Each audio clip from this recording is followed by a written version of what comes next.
บัดนี้เป็นครั้งที่12ตรงกับวันที่21พฤศจิกายนพศ2568ข้าพเจ้าในณัฐพงษ์พิรมเมืองรหัส202ขอเปล่งวาจาสาธยายพุทธมนต์ถวายเป็นพุทธบูชาธรรมบูชาสังฆบูชาและเป็นอาจาริยบูชาแด่องค์พระขวัมปติเถระเจ้าองค์หลวงปู่สำเร็จบุญหลวงปู่บุญเดชหลวงปู่ศิลาตลอดทั้งครูบาอาจารย์ผู้เป็นเจ้าของวิชาจินดามณีขอเทพเทวดาเจ้าทั้งหลายโปรดจงมาอนุโมทนาในการสวดสาธยายของข้าพเจ้านี้ขออนุภาพคุณพระรัตนตรัยครูบาอาจารย์และเทพเทวดาทั้งหลายโปรดจงบันดาลให้จิตของข้าพเจ้าเป็นสมาธิอันควรแก่การสวดสาธยายมนต์ต่อไปบทสวดชุมนุมเทวดาสมันตาจักกาวาเรสุอัตราคาชันตุเทวตาสัทธมังมุนิราชสาสุนันตุสัพพโมคคังสัพเพกาเมจารูเปคิริสิกขารัตเตจันตาลิเขวิมาเนทีเปรัตเตจักขาเมตารุวนาคหะเนเคหะวัตถุหิเตเตภูมิมาจายันตุเทวาชาลัตถาลวิสเมยัคขาคันทพานาคาติคันตาสันติเกยังมุนิวาราวาตนังสาทโวเมสุนันตุธรรมสวนากาโลอายมทันตาธรรมสวนากาโลอายมทันตาธรรมสวนากาโลอายมทันตาโมสวนนมการสิทธิคาถานะโมตัสสะภะคะวะโตอะระหะโตสัมมาสัมพุทธัสสะนะโมตัสสะภะคะวะโตอะระหะโตสัมมาสัมพุทธัสสะนะโมตัสสะภะคะวะโตอะระหะโตสัมมาสัมพุทธัสสะบทสวดสัจจกิริยาคาถา นัตถิเมสารนังอัญญังพุทโธเมสารนังวรังเอเตนะสัจจวชเชนะโสทิเมหตุสัพพทานัตถิเมสารนังอัญญังธัมโมเมสารนังวรังเอเตนะสัจจวชเชนะโสทิเมหตุสัพพทานัตถิเมสารนังอัญญังสังโฆเมสารนังวรังเอเตนะสัจจวชเชนะโสทิเมหตุสัพพทาบทสวดมหาการุณิโกนาโถ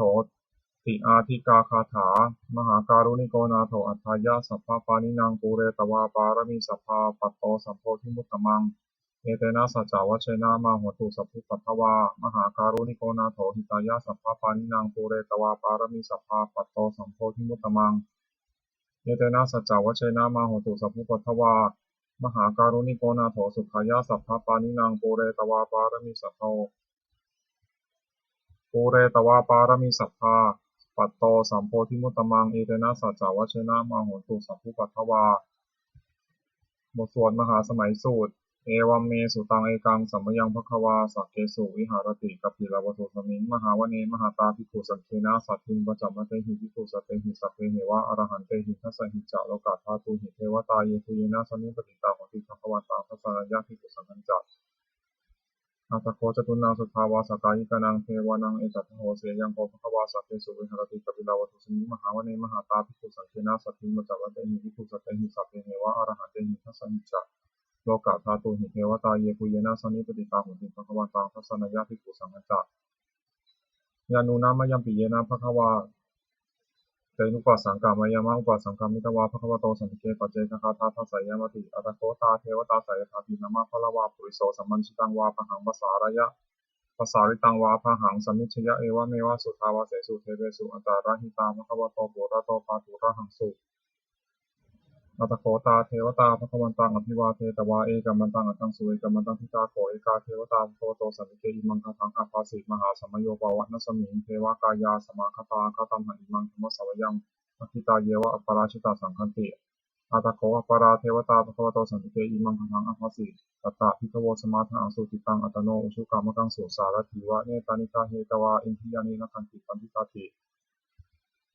อัตโคปราเทวตาภควโตสันติเกอิมังคทังอภาสิเชตวาคีรังเชตวาปริทังอิทัคีรังโอหัจจมเมชาเตจารันติสุทาวิมาราจักขุมตาสุขันตาสุโสนาคติอัตโคปราเทวตาภควโตสันติเกอิมังคทังอภาสิเยเตจิตังสารนังคตาเสนเตคมิสัตติอปายภูมิปหายามนุสังคินังเทวกายังปริปุเรสันติติอัตถโคภควาภิกขุมันเตเสยปุเยนะภิกขเวทัสสะสุโลกาธาตุสุเทวตาสันนิปติตังโหติภาคตังทัสสะยะภิกขุสังฆัญจายติเตภิกขเวเอหิสุหติตามัทธานังอรหันโตสัมมาสัมพุทธาเอสัมปิภควันตานังเอตปรมาเยวะเทวตาสันนิปติตาเอหิสุสัยทัพพิไมหังเอตาระหิเยติเตภิกขเวทวิสันติอนันตสัมมัทธานังอรหันโตสัมมาสัมพุทธา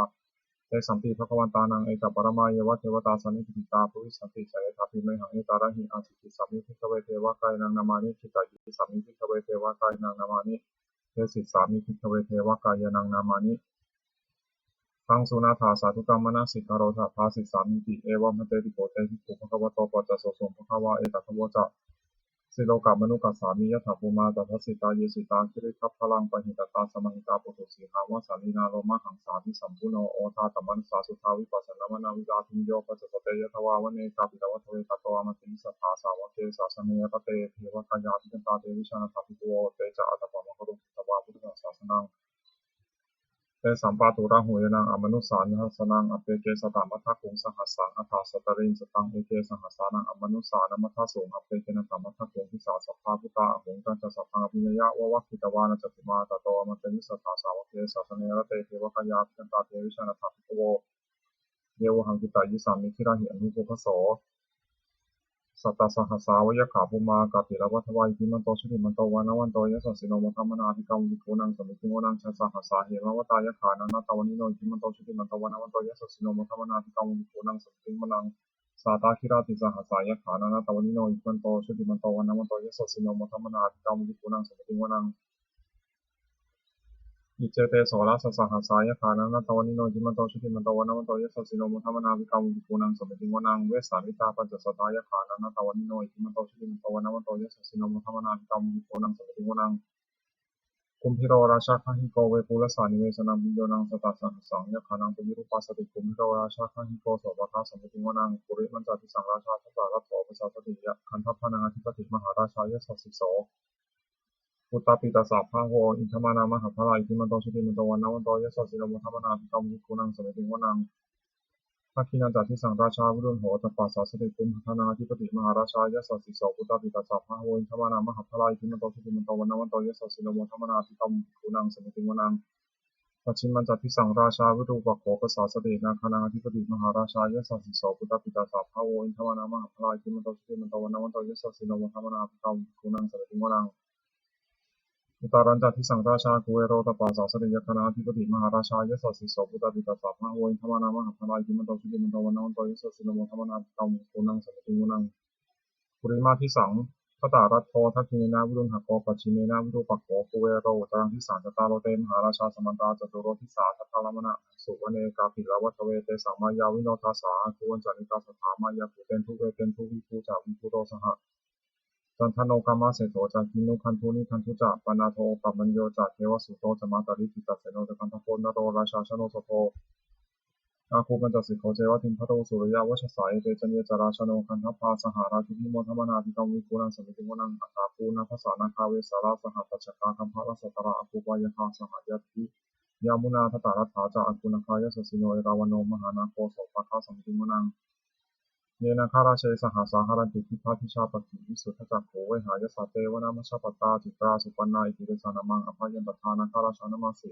สุปนโตเขมมกาสิพุทโธสันหิวาจาหิอุปาวหายันตานาคาสุปนาสารนามกังสุพุทธังชิตาวชิราหัตเถนะสมุทังอสุราสิตาภาตารวาสาวเสเตอิทิมันโตยัสสิโน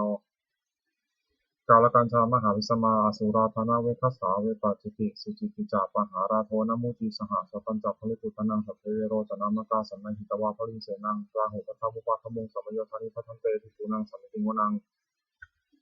อาโปจะเทวาปฐวีจาเตชวายโยตถาคโมวารุณาวารุณาเทวาสมโมจะยสสาสหเมตตากรุณากายิกาภูเทวายสสิโนทัสเสเตทัสสภากายาสัพเพนานาตวนิโนทิมันโตชุติมันโตวันนวันโตยสสิโนมทัมมนาภิกรรมภูนังสมิติโมนัง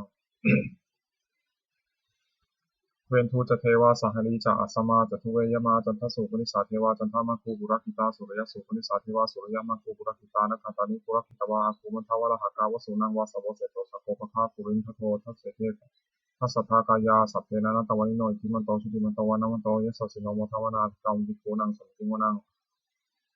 อัฏฐาภูสหภูเทวาชาลมกิสิการิวะอริทกาจาโรชาจาอุมาปุพพนิภาสิโนวารุณาสหัธรรมาจาอจิตาจาอเนชกาสุรายะอุจิราอัคูวสาวเนสิโนทัสเสเตทัสสทากายาสัพเพนานาตวานิโนอิทิมันโตชุติมันโตวันนวันโตยสสิโนโมทวนาภิกรรมวิภูนังสมิติโมนังสมานามหาสมานามานุสามานุสุตมาคิทาปทุสิกาอัคูมโนปทุสิกาถาคูหารโยเทวายะจาโลหิตวาสิโนปาราคามหาปาราคาคูทิวายะสสิโนทัสเสเตทัสสทากายาสัพเพนานาตวานิโนอิทิมันโตชุติมันโตวันนวันโตยสสิโนโมทวนาภิกรรมวิภูนังสมิติโมนังสุ สุกาการุมหาอารุณาอาคูเวคณสาสหาโอทาตะกยหาพาโมขาอาคูเทวาวิจักขณาสัทธามตาหารักชามิสกาจายสสิโนทายังอาคาปชุนโนโยติสาภิวัสติทัสเสเตทัสสะทากายาสัพเพนะตาวนิโนจิมันโตจิติมันโตวันวันโตยสสิโนมุทมนาภิกรรมวิปุนังสมิติวนังเขมิยาตุสิตายามากัตถกาจายสสิโนสัมพิตกาลมัสเสถาโจตินามาจอาสวานิมานาราติโนอาควถาภูปรานิมิตาทัสเสเตทัสสะทากายาสัพเพนะตาวนิโนจิมันโตจิติมันโตวันวันโตยสสิโนมุทมนาภิกรรมวิปุนังสมิติวนังสัทเทเตเทวานิกายาสัทเทนะตวนิโนนามันวายินาคันถุงเยเจนเยสัติสาสหะภูถาชติมังคีรังอุคตินามนาสวังทักขิมุขตารังนาคังจันทังวะอสิตาติตังสุตตามาปรามโตจัปุตตาอิทิมโตสหัสสันนังกุมารโรติโสจาโสภคาสัมภิติวนังสหัสสะพรหมาโลกานังมหาพรหมาพิธิปติวัปปโนชุติมันโตปิสมากายโยยสัสสิโสทัสเสถาอิสราภูปัจเจกาวะสาวัตติโนเตสัญจามชโตวากาหาริโตปาริวาริโตเตจัสสัพเพพิคันเตสินเทเทเวสัพพามะเทมาราเสยาอภิกามิปัสสะคานะหสามันทิยังเอถาคานะหถาพันธถาราคินะพันธมัตุโวสมันตาปริวาเรถามาโวมุนจิตาโกจินังอิติตถามาเจโนกันหาเจนังอเปสยิปานินาตาลมหาจัสสรังกตวานเพระวังยถาปวุสโกเมโตสังยันโตสมิชุโกตถาโสปจุทาวติสังคุทวสยังวเสตันจัตสัพพังอภิเนยะววัคคิตวานจัตุมาตโตอมริสถาสาวเกสัสเนรเตมาราเสนาภิกันตาเตวิชาตาภิโกโวเตจาตบะมะกะโรสุตตวาพุทธศาสนาวิตาราเคหิปกามงเนสังโลมปิชยุงสัพเพวิชตาสังฆามาพิยติตายสัสสิโนมทันติสหภูเตหิสาวกาเตชะเนสุตติบทสวดจุลชัยยปกรณ์นะโมเมพุทธเตชะสารัตานตยะธรรมิกาเตชะประสิทธิประสีเทวานารายะปรเมสุราสิทธิธรรมาจะอินทาจาจาตุโลกาคัมภีรักขกาสมุทาภูตุงคังคาจัสสะพัมมะชัยยะประสิทธิพวันตุเตชัยยะชัยยะธรณีธรณีอุทธิอุทธีนาทีนาทีชัยยะชัยยะขคนละตนละนิสัยนิไรสายเสนะเมรุราชะพลนรชีชัยยะชัยยะคัมภีราโสมพีนาเคนพนาคีปิศาจจาภูตากาลีชัยยะชัยยะทุนนิมิตาโรคีชัยยะชัยยะสิงคีสุภาธานะมุขชาชัยยะชัยยะวรุณะมุขสาตราชัยยะชัยยะจำปาทินาคะบุราคันโภชยชยคัจฉคนนาตุรงสุการะผู้ชงสีหพยัคฆทีปาชยชยวรุณะมุขยาตาชิตชิตะเสนารีปุณสุทธินรดีชยสุขาสุขาชีวีชยธรณีตะเลสัทธาสุชยาชยธรณีสารตินสัทธาชยมังคารารัญญาภวเคชยวรุณะยักเขชยรักขเสสุระพุชะเตชาชยพรหมเมนภคนาชยราชาธิราชศาสตร์ชัยชยปัทวินสัพพังชยอรหันตาปัจเจกพุทธสาวังชยมเหสุโรหะโรหรินเทวาชยพรหมาสุรโขชยนาโควิรุณหโกวิรูปโขจันทิมารวิอินโทจะเวนะไตโยจะกุเวโรวารุโนปิจะอัคคิวายโยจะปาชุนโหกุมารโรทัตตรัตถโกอัฏฐารัสสะมหาเทวาสิทธิตาปัสสะอาทโยอิสิโนสาวกาสัพพาชัยยะรามโมภวันตุเตชโยธโมชยธรรมโมจะสังโฆจะทัสสะปาโลจะชัยกังเอเตนะชัยยะเตเชนะชัยยะโสติภวันตุเตเอเตนะพุทธาเตเชนะโหตุเตชัยยะมังคลังชัยโยปิพุทธสสะสิริมโตอยังมารัสสะจะปาปิมโตปาราชโยอุปโภสยามโพธิมันเทปโมทิตาชัยยะตถาธรรมคณามหิสิโนชัยโยปิพุทธสสะสิริมโตอยังมารัสสะจะปาปิมโตปาราชโยอุปโภสยามโพธิมันเทปโมทิตาชัยยะตถาอินทคณามหิสิโนชัยโยปิพุทธสสะสิริมโตอยังมารัสสะจะปาปิมโตปาราชโยอุปโภสยามโพธิมันเทปโมทิตาชัยยะตถาเทวคณามหิสิโนชัยโยปิพุทธสสะสิริมโตอยังมารัสสะจะปาปิมโตปาราชโยอุปโภสยามโพธิมันเทปโมทิตาชัยยะตถาสุปันนคณามหิสิโนชัยโยปิพุทธสสะสิริมโตอยังมารัสสะจะปาปิมโตปาราชโยอุปโภสยามโพธิมันเทปโมทิตาชัยยะตถานาคคณามหิสิโนชัยโยปิพุทธสสะสิริมโตอยังมารัสสะจะปาปิมโตปาราชโยอุปโภสยามโพธิมันเทปโมทิตาชัยยะตถาสัพพมะคณา มเหสิโนชยันโตโพธิยามูเลสกยานังนันทิวัฒโนเอวังตวังวิชโยโหหิชยโสชยมังคะเลอปราชิตะปัลลังเกสีเสปัทวิโปคะเร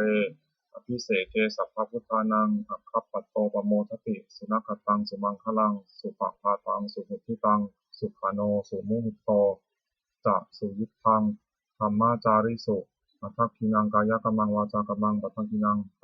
งมโนกัมมังปะนาทีเตปัทกินานิกตวานะทัพพันตเถปัทกิเนเตอัฏฐาลัทธาสุขิตาวิรุณหาพุทธศาสเนอโรคาสุขิตังโหทะสหสัพเพหิยาติภิสุนันตุโกนโตเยเทวาอสมิงขาเนอภิคตาทิคายุกาสทาโหตุสุขิตาโหตุสัพพทาราคันตุสัพพะสัตตานังรักขันตุชินะสาสนังยากาจิปัฏฐานาเตสังสัพเพปุเรนตุมโนรัฐายุตตากาเลปวัสสันตุวัสสังวัสสาวราหกาโรคาตุปัฏฐวาเตสังนิวาเรนตุจัสสัพพทากายาสุขังจิตตสุขังอรหันตุยถาระหัง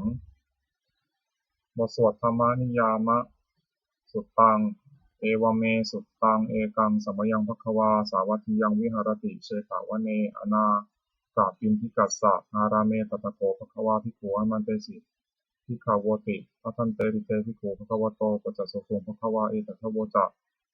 อุปาทาวาภิกขเวตถาคตานังอนุปาทาวาตถาคตานังทิภาวะสาธาตุธรรมทิฏฐาตาธรรมนิยามตาสัพเพสังขารานิจจติตังตถาคโตอภิสัมพุชติอภิสัมเมติอภิสัมพุชิตาวาอภิสัมเมตวาอาจิตติเทสติปัญญาเปติปัฏฐาเปติวิวารติวิภัชชติอุตตานิการโรติสัพเพสังขารานิจจติ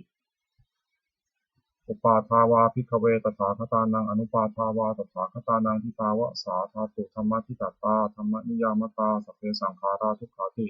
ตังตถาคโตอภิสัมพุชติอภิสัมเมติอภิสัมพุชตวาอภิสัมเมตวาอาจิตติเทเสติปัญญาเปติปัฏฐาเปติวิวารติวิภัชชติอุตตานิการโรติสัพเพสังขาราทุกขาติ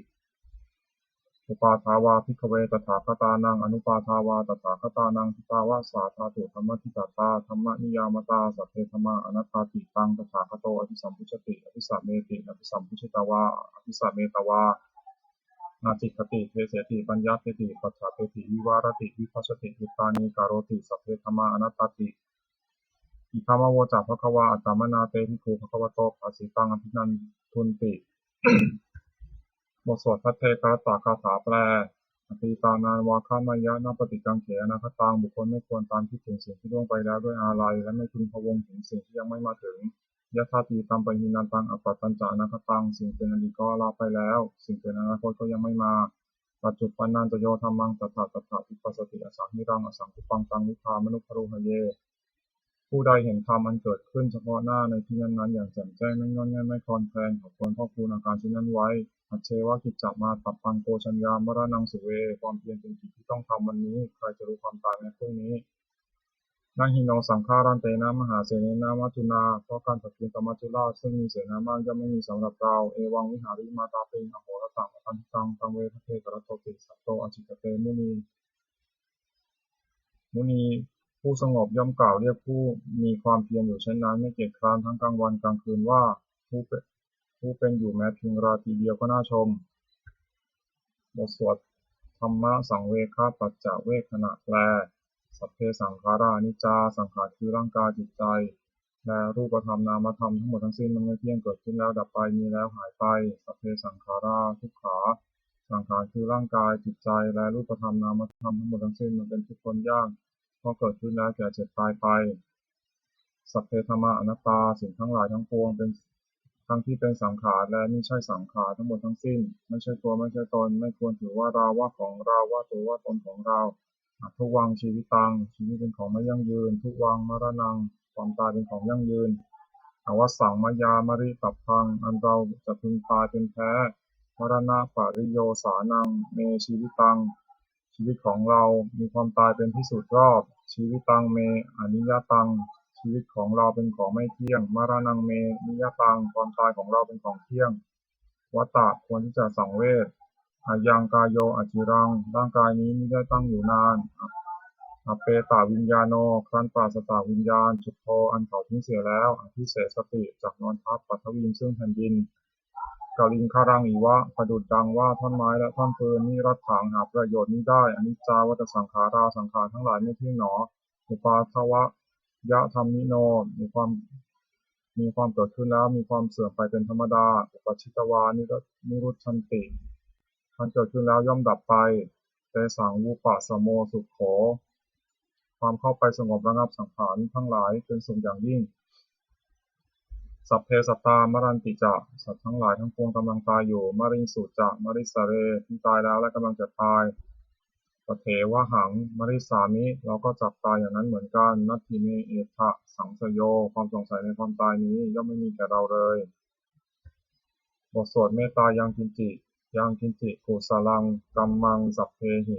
พระเตหิกตังปุญญังโนอนุโมทันตุสุนันตุโอนโตเยเทวาอัสสมิงขาเน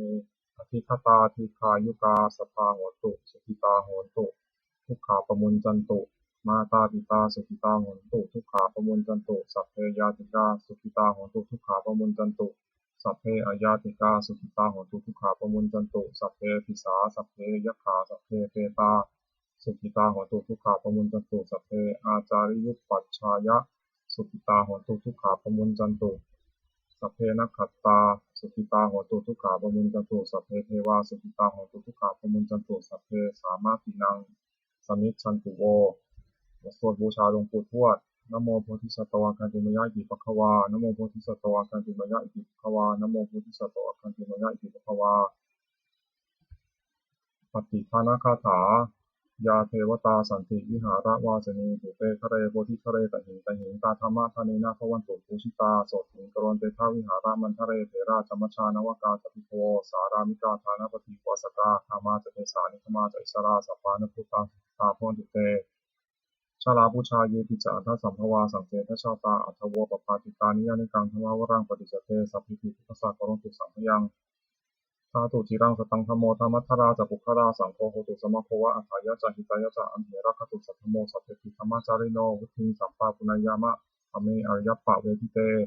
ปสันนาโหตุสัพเพติปานิโนพุทธศาสเนสัมมาทารังปเวชันโตกาเลเทโวโพสตุวุฒิภาวายะสัตตานังสมิทังเมตุเมทนิงมาตาปิตาจะอัตราชังนิจังรักขันติปุตตะกังเอวังธัมเมนะราชโนปชังรักขันตุสัพพทาเทวตาอุโยชนะคาถาทุกขปตาจนิทุกขาพยาปตาจนิพยาโสกปตาจนิโสกาของตุสัพเพตินานิโนเอตาวตาจะอัมหิสัมปตังปุญญาสัมปตังสัพเพเทวานุโมทันตุสัพพะสัมปติสิทธิยาทานังทุกันตุสัพพยาสีรังรักขันตุสัพพทาภาวนาพิราตาโหตุข้าชันตุเทวตาคตาสุมังคลคาถา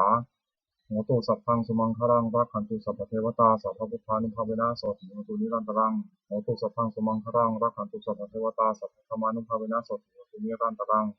โหตุสัพพังสุมังคลังรักขันตุสัพพเทวตาสัพพสังฆานุภาเวนะโสติโหตุนิรันตรัง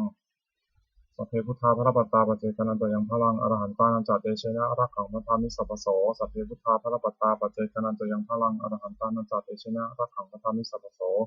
สัพเพพุทธาพระปัตตาปัจเจกนันตยังพลังอรหันตานันจัตเตชนะรักขังพระธรรมิสัพพโสสัพเพพุทธาพระปัตตาปัจเจกนันตยังพลังอรหันตานันจัตเตชนะรักขังพระธรรมิสัพพโสสัพเพพุทธาพระปัตตาปัจเจกนันตยังพลังอรหันตานันจัตเตชนะรักขังพระธรรมิสัพพโสสัพเพพุทธาพระปัตตาปัจเจกนันตยังพลังอรหันตานันจัตเตชนะรักขังพระธรรมิสัพพโสสัพเพพุทธาพระปัตตาปัจเจกนันตยังพลังอรหันตานันจัตเตชนะรักขังพระธรรมิสัพพโสสัพเพพุทธาพระปัตตาปัจเจกนันตยังพลังอรหันตานันจัตเตชนะรักขังพระธรรมิสัพพโสสัพเพพุทธาพระปัตตาปัจเจกนันตยังพลังอรหันตานันจัตเตชนะรักขังพระธรรมิสัพพโสโดยอำนาจแห่งบุญกุศลที่ข้าพเจ้าได้สวดสาธยายพระพุทธมนต์นี้ข้าพเจ้าขอน้อมเกล้าอุทิศถวายเป็นพระราชกุศลแด่สมเด็จพระนางเจ้าสิริกิติ์พระบรมราชินีนาถพระบรมราชชนนีพันปีหลวงผู้เสด็จสู่สวรรคาลัยขออานิสงส์แห่งบุญกุศลนี้จงเป็นสัพพสิริมงคลแก่ข้าพเจ้าให้แคล้วคลาดปลอดภัยจากทุกโศกโรคภัยอันตรายทั้งปวงที่มีแหล่งรายได้อันสุจริตมั่นคงมีเป็นสัมมาอาชีพอันชอบธรรมคำว่าไม่มีอดอยากยากจนขออย่าได้มีแก่ข้าพเจ้า ขอให้ข้าพเจ้ามีสัมมาทิฏฐิตั้งมั่นในพระธรรมคำสอนขององค์สมเด็จพระสัมมาสัมพุทธเจ้าดำรงอยู่ในความดีงามตลอดกาลนานอีกทั้งขอเทพเทวดาทั้งหลายผู้ได้อนุโมทนาสาธุการในบุญกุศลนี้โปรดประสิทธิ์ประสาทพรน้อมส่งอานุภาพแห่งมงคลไปสู่วัตถุมงคลพระปิตายอดเศรษฐีทั้งฝ่ายไทยและฝ่ายลาวรวมถึงวัตถุมงคลทั้งปวงที่สามสิ่งอมูเลตและจัดสร้างขึ้นให้เปี่ยมด้วยพุทธานุภาพเทวานุภาพและฤทธานุภาพอันศักดิ์สิทธิ์อำนวยผลให้เป็นสิริมงคลแก่ผู้ครอบครองและบูชาทุกประการเทอญ